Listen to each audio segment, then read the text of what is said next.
On March 12, 2020, on the outskirts of Nashville, Tennessee, a quiet and unassuming day turned dark. A construction worker minding his own business nearby stumbled upon a terrifying scene and immediately called emergency services. What initially appeared to be an accident was, in fact, a deliberate and horrific execution. This wasn't just about death. It was about how far someone would go to protect their hidden world and the monsters they would unleash to do it. Holly Williams, born Holly Ann Williams on January 14, 1987 in Nashville, was a confident woman. Friends described her in contrasting terms. Some saw her as a kind-hearted and modest soul, while others spoke of her as fiercely independent and strong-willed. Holly had always been captivated by beauty. She saw artistry in the world around her and was drawn to creative expression from a young age. Her passion for aesthetics and beautification led her to pursue a career in the beauty industry. By mid-2017, Holly graduated from the Georgia Career Institute in My Free Borough, earning her cosmetology license by September of the same year. With great ambition and determination, she launched her own business, Shine Aesthetics, where she specialized in makeup, skincare treatments, and eyelash extensions. Her beauty salon was not just a business, it was an extension of who she was.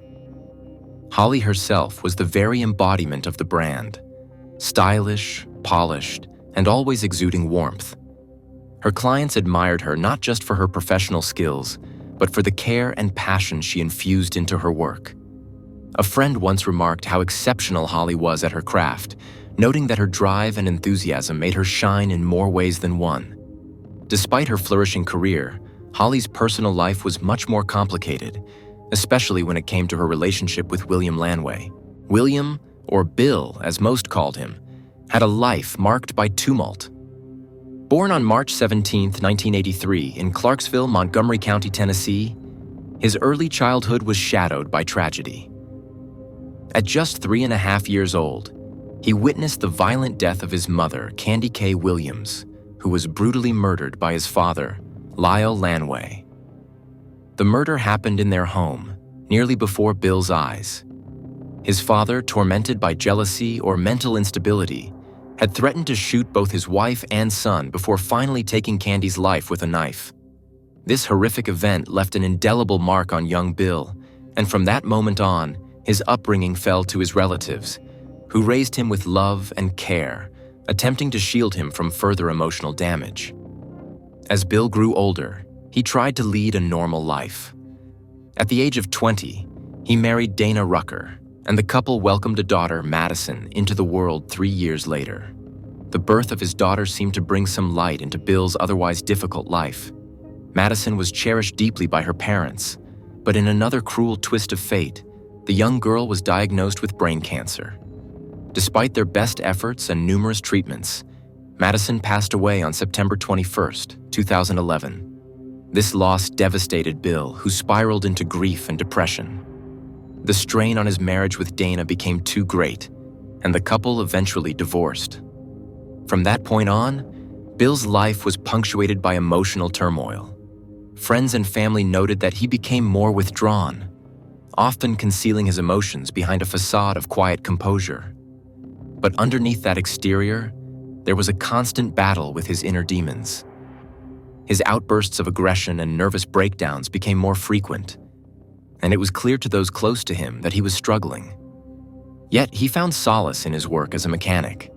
Bill's hands-on work provided a distraction from his pain, and the routine of fixing cars helped him to maintain some semblance of stability. It is worth noting that Bill's character seemed to transform in social settings. Whenever he attended parties or spent time in bars, his usually reserved and troubled demeanor gave way to a more lively and charismatic persona. In these moments, he became cheerful, sociable, and seemingly carefree. It was in such settings that he and Holly initially bonded. When Bill met Holly Williams, it seemed like life was offering him another chance at happiness. Their attraction to each other was immediate, and the pair soon began dating. In the early days, their relationship appeared to be smooth and full of affection. They spent a great deal of time together, and those around them believed they were a happy couple. However, as time went on, the dynamic between them shifted. Their relationship quickly revealed its dark side. What began as an exciting romance with grand gestures and passionate affection soon turned into a cycle of jealousy, manipulation, and emotional swings. Bill, still grappling with unresolved trauma from his childhood and the loss of his daughter, displayed erratic behavior. His intense emotions often spilled over into their relationship, with bouts of jealousy leading to heated arguments. The carefree nature of their romance eroded, replaced by tension and volatility. Despite these ups and downs, Bill had a way of reeling Holly back in with apologies, gifts, and promises to change, perpetuating a toxic dynamic that neither seemed able to escape. As their relationship progressed, Bill's behavior grew more troubling. He provoked quarrels over minor issues, and his temper escalated to the point where he physically assaulted Holly on more than one occasion. Holly, who had once seen a future with him, began to fear for her safety. When she eventually decided it was time to leave the toxic relationship, Bill resorted to manipulative tactics to keep her close. He used his deceased daughter from a previous marriage as emotional leverage, making Holly feel guilty for wanting to leave him in his time of need. While Holly sympathized with his grief and inner turmoil, her patience was not limitless. She tried to support him as long as she could, but Bill's instability only deepened, and her attempts to distance herself were met with increased aggression. His desperation grew, and with it, his violent tendencies. Holly, who was fiercely independent and focused on her career, found herself repeatedly drawn back to Bill. Perhaps she believed that she could help him heal, or perhaps she was simply caught in the emotional roller coaster that defined their relationship. One incident in particular pushed Holly to her breaking point. After returning home from work one day, she discovered her beloved dog dead. The pet had shown no signs of illness, and its sudden death raised immediate suspicions in Holly's mind. Bill denied any involvement, but Holly was certain that it was an act of revenge, meant to punish her for trying to leave him. The incident solidified her fears, making her realize that staying with him would put her life in danger. This marked the definitive end of their relationship, but Bill refused to accept the breakup. He continued to stalk and harass her, calling her incessantly and showing up at her home unannounced. Their toxic relationship reached a critical point one day when a heated altercation led to police intervention.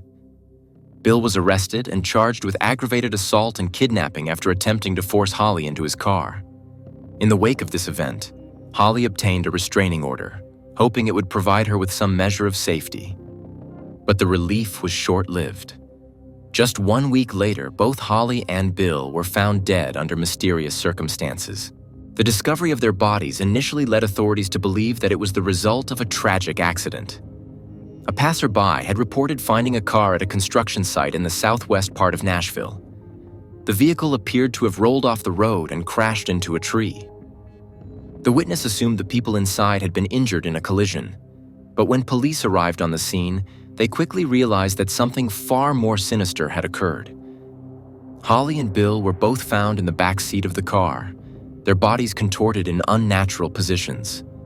They had been shot, and the interior of the car showed no signs consistent with an accident. What was even more puzzling was the fact that neither Holly nor Bill had any identification or personal belongings on them. Their cell phones, wallets, and other items were missing, leading investigators to suspect that this was not a random event. Upon identifying the victims, detectives were startled to realize that this was the same couple involved in a recent domestic violence case. Initially, they considered the possibility of a murder-suicide, assuming that Bill might have killed Holly before turning the gun on himself. Given their troubled history, this theory seemed plausible at first. However, as the investigation unfolded, the murder-suicide theory began to unravel. For one, no firearm was recovered from the scene. If Bill had indeed killed Holly and then himself, where was the gun? Furthermore, forensic analysis revealed that the nature of the wounds Bill sustained made it impossible for him to have inflicted them on himself. Each gunshot wound was fatal, indicating that someone else had pulled the trigger. The bullets had been fired with precision, suggesting the involvement of someone skilled in handling firearms. As detectives delved deeper into the case, they interviewed Holly's friends and family, learning that she had taken significant steps to protect herself from Bill in the months leading up to her death.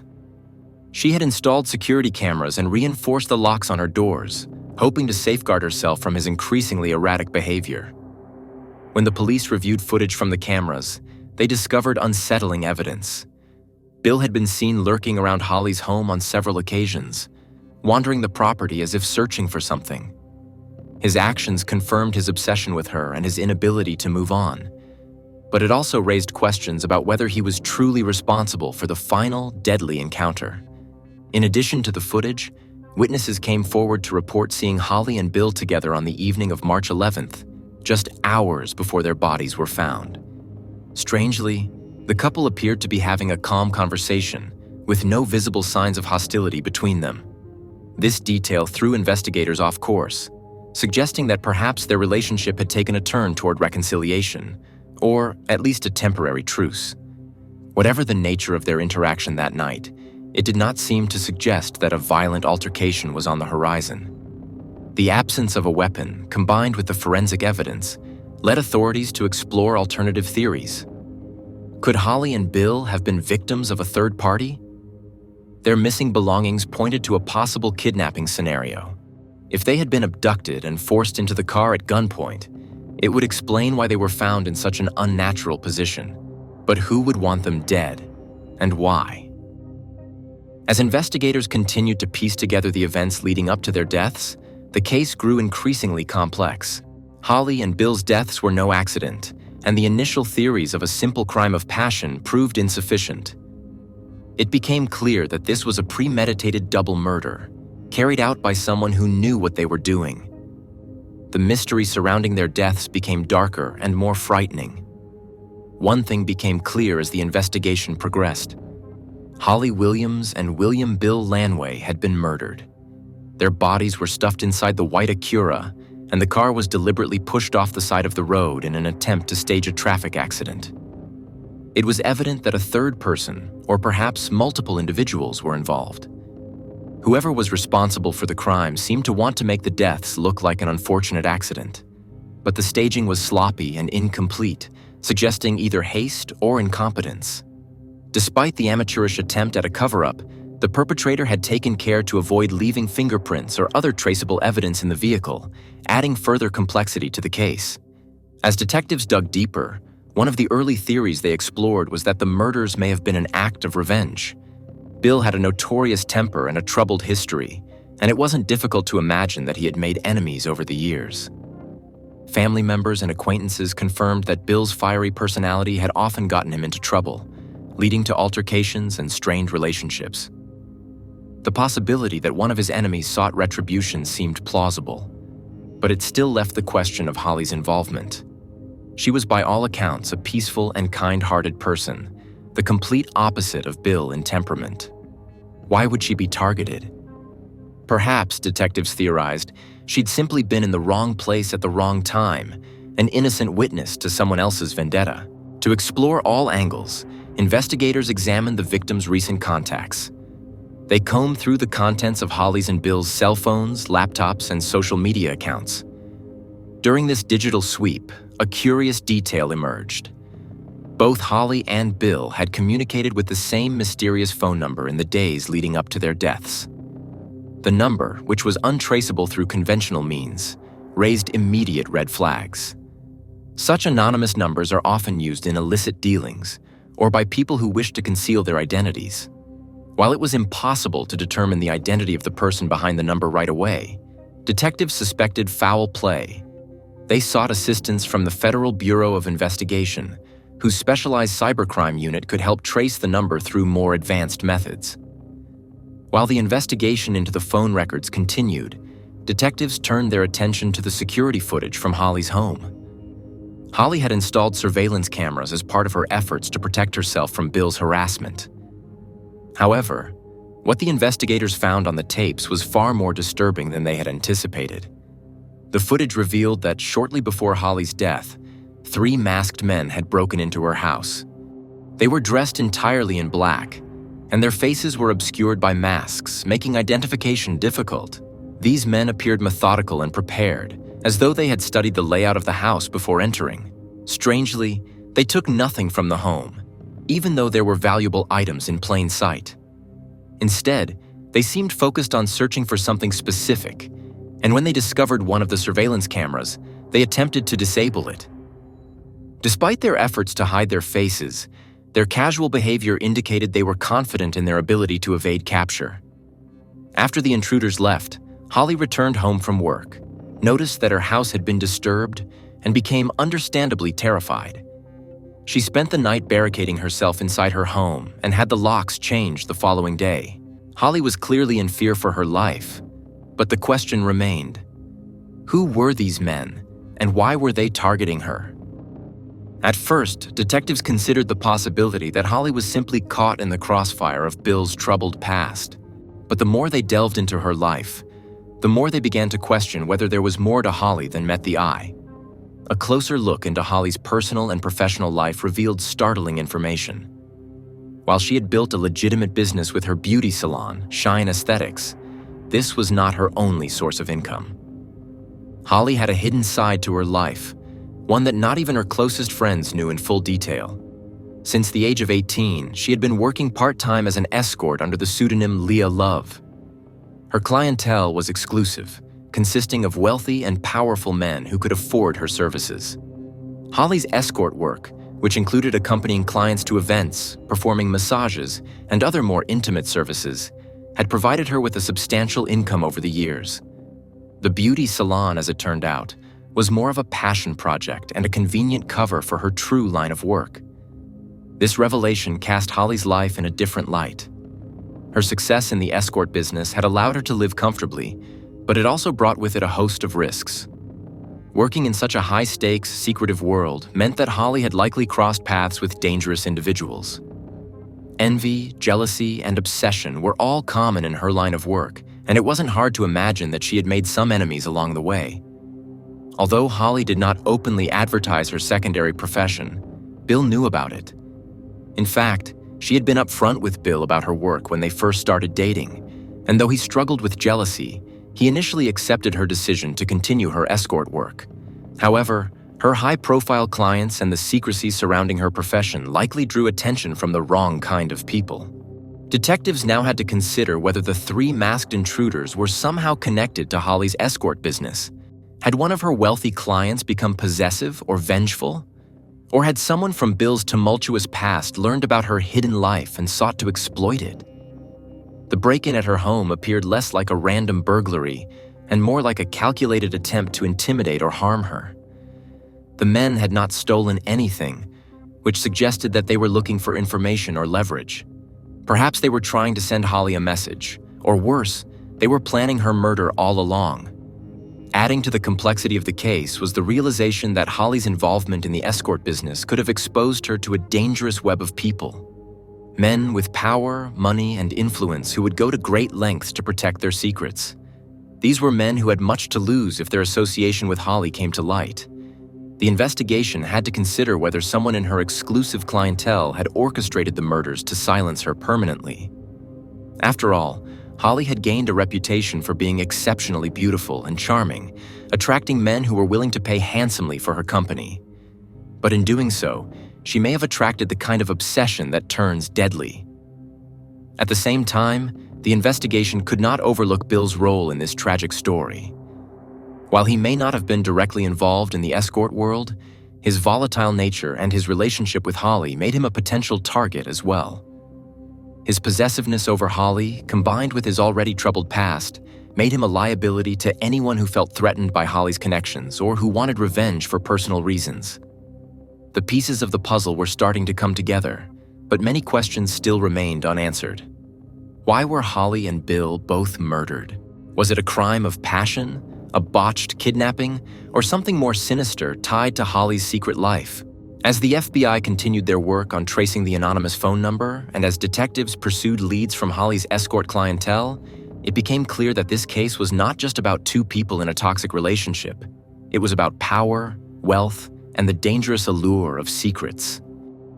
The CCTV footage of the masked men who had broken into Holly's home was eventually released to the public in hopes of identifying the perpetrators.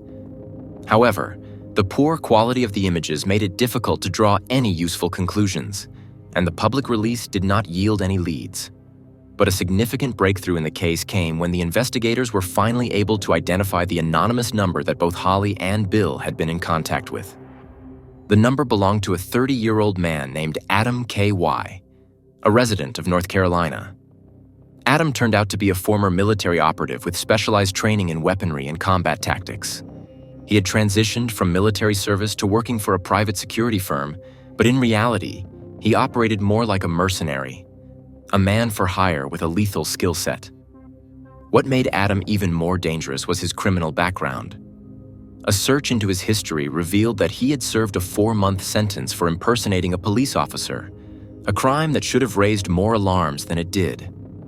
During a search of his apartment, investigators found an arsenal of illegal weapons, including silencers, telescopic sights, components for explosives, and even flashbang grenades.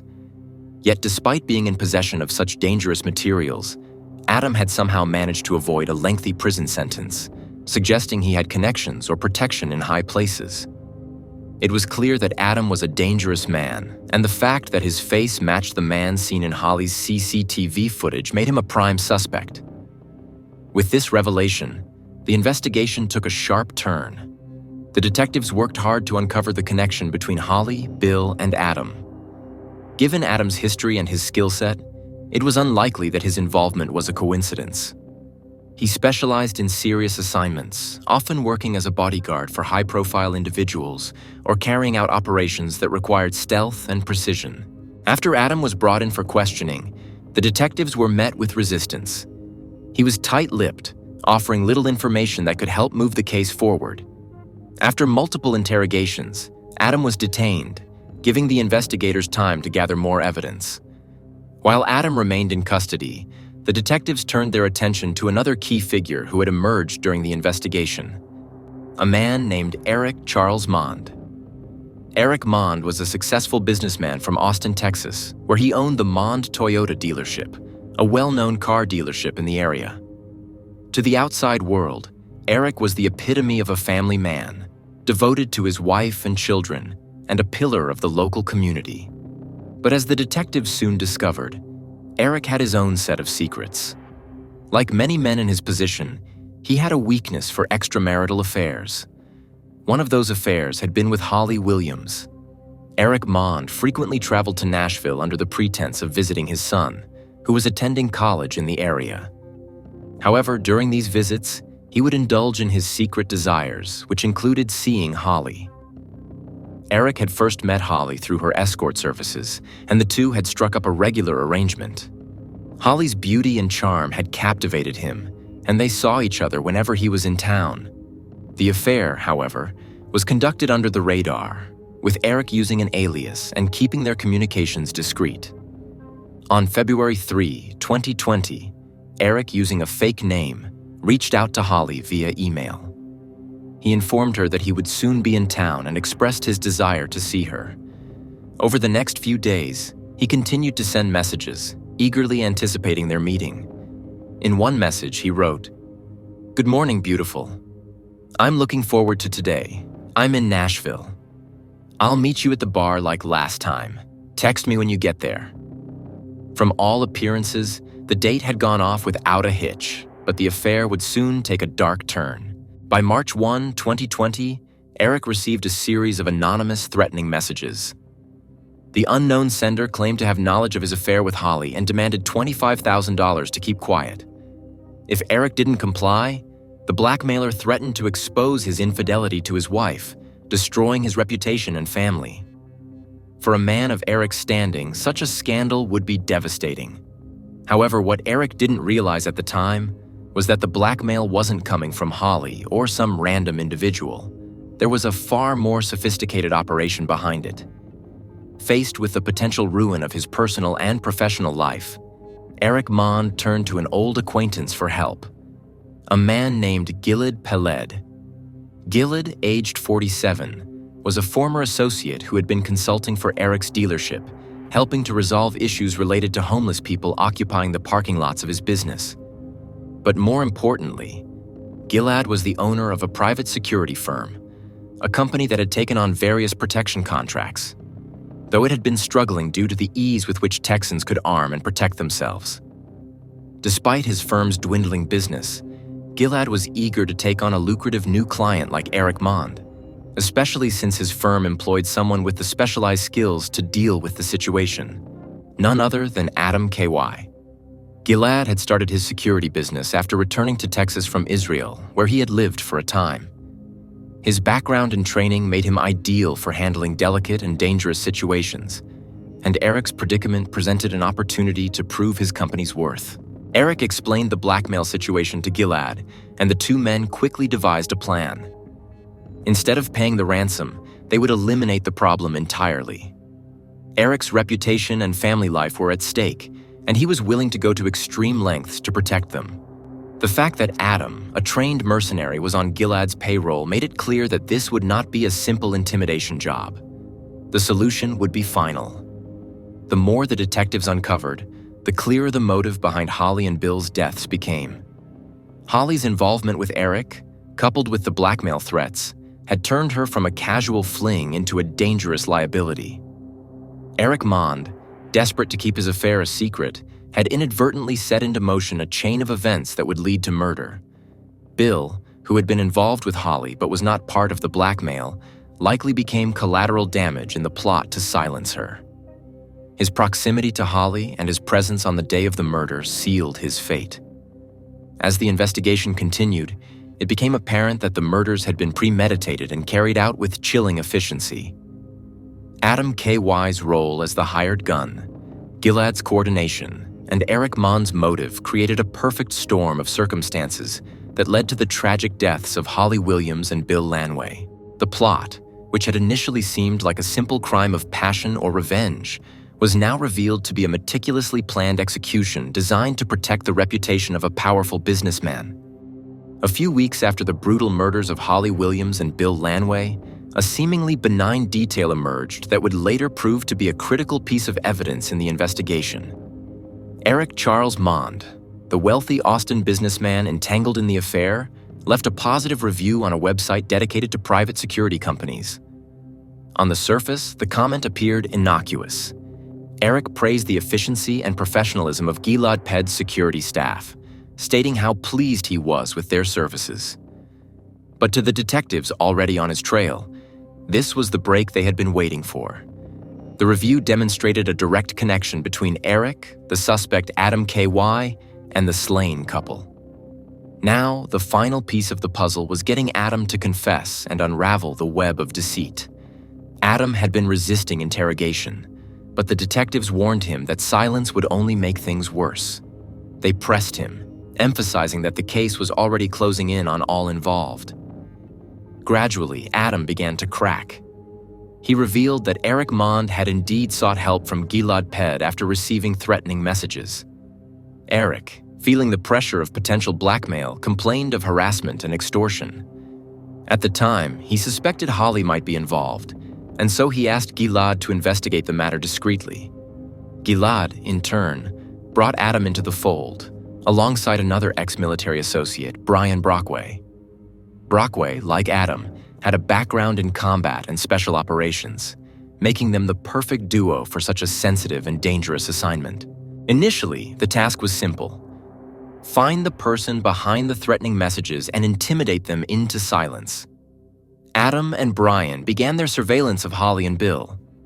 Adam reported their findings back to Gilad, filing progress reports that read more like military debriefings than the typical notes of private investigators. The investigation quickly revealed that Bill Lanway, Holly's ex-boyfriend, was behind the blackmail. Bill had discovered Holly's affair with Eric Mond and saw an opportunity to both get revenge on his ex and make a quick fortune. Under an alias, he had been texting Eric, threatening to expose his affair unless he was paid $25,000. When Bill's involvement became clear, the mission took a darker turn. Gilad Ped's orders shifted from merely intimidating Bill to eliminating him, as well as Holly, who could become a liability. Eric Mond, panicked and terrified of losing everything, agreed to this escalation. Bill had continued to harass Eric, and the final straw came on March 11th when Eric received a phone call at his house. If his wife had answered, the caller would have exposed the affair, destroying Eric's reputation and family. In that moment of fear, Eric agreed to Gilad's proposal to deal with Bill and Holly, offering a staggering $750,000 for the job. The plan was set into motion. On March 12, 2020, Holly and Bill were seen leaving her house together. They got into a car and headed off, unaware that they were being followed by Adam and Brian. The couple's fate was sealed when they were intercepted by the armed mercenaries. Adam and Brian kidnapped Holly and Bill, taking them to a remote construction site on Old Hickory Boulevard. There, they shot both victims and left their bodies in the backseat of their car, which they then pushed down an embankment to make it look like a tragic accident. With the killings complete, the mercenaries meticulously worked to remove any trace of their involvement. They returned the rental car they had used for the mission, destroyed incriminating evidence, and then scattered to different locations. After Adam, Brian, and Gilad were all arrested, the detectives decided to play one final card. They wanted to catch Eric Mond red-handed, and the best way to do that was to use his paranoia against him. One of the mercenaries, acting on the detectives' orders, contacted Eric and fabricated a story. Gilad, posing as if he were still a free man, called Eric and claimed that one of their partners had found out about the murders and was now demanding a cut of the payout. Gilad suggested they handle this new threat the same way they had dealt with Bill and Holly, by eliminating him. Despite his growing desperation, Eric Mond, furious at the thought of another person knowing his secret, agreed to commit another murder. His willingness to continue the violence was shocking, but it confirmed what the detectives already suspected. Eric would stop at nothing to protect his reputation and keep his secrets buried. On December 10, 2021, the arrest of prominent businessman Eric Charles Mond sent shockwaves through Austin's elite. Eric, along with his co-conspirators, Adam Carey, Brian Brockway, and Gilad Ped, was charged with contract murder. Of the four accused, only Eric expressed any remorse for the crime, while the mercenaries, Adam and Brian, remained cold and unrepentant. Before their arrests, detectives had bugged the conversations of Gilad and Brian. The recordings revealed a disturbing lack of conscience as the two men joked about the murders, remarking that the couple got off easy, displaying chilling indifference to the lives they had taken. As the full story emerged, it became clear that Holly and Bill had been caught in a deadly game orchestrated by powerful men who cared little for the collateral damage they caused.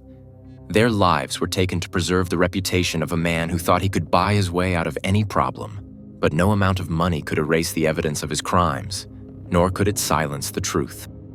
During his interrogation, Eric initially attempted to deflect blame onto his hired killers, claiming that his intentions were misunderstood.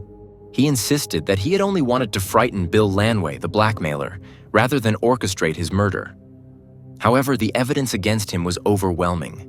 Detectives presented transaction records, phone communications, and the surveillance reports connecting him directly to the criminal plot.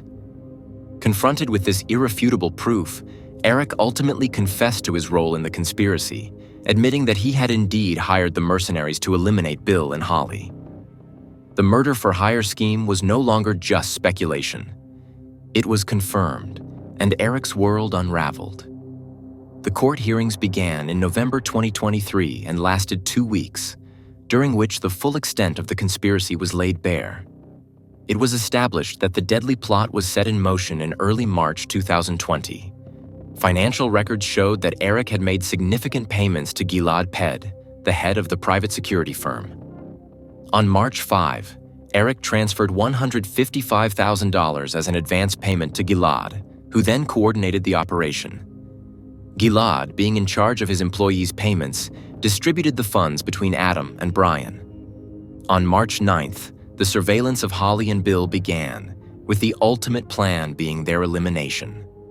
By March 12th, the deed was done, and Eric completed the final payment of $150,000, making the total payout for the murders a staggering $750,000 by the end of the month. The court presented these financial transactions, along with other key pieces of evidence, to paint a clear picture of premeditated, cold-blooded murder. The jury deliberated for 7 hours before reaching a unanimous verdict. On November 17, 2023, Brian Brockway and Adam Carey were found guilty of contract murder, conspiracy to commit kidnapping, and kidnapping resulting in death. Gilad Ped, who had already entered into a plea deal against his co-defendants in exchange for leniency, was also convicted on similar charges. His cooperation did little to spare him from a life sentence, as his role in organizing the crime was undeniable. Eric Maughan's trial concluded on November 30th. While he was found guilty of conspiracy to commit murder for hire, the jury acquitted him of the charge of kidnapping resulting in death. Nonetheless, his involvement in orchestrating the brutal killings of Holly and Bill earned him a life sentence without the possibility of parole.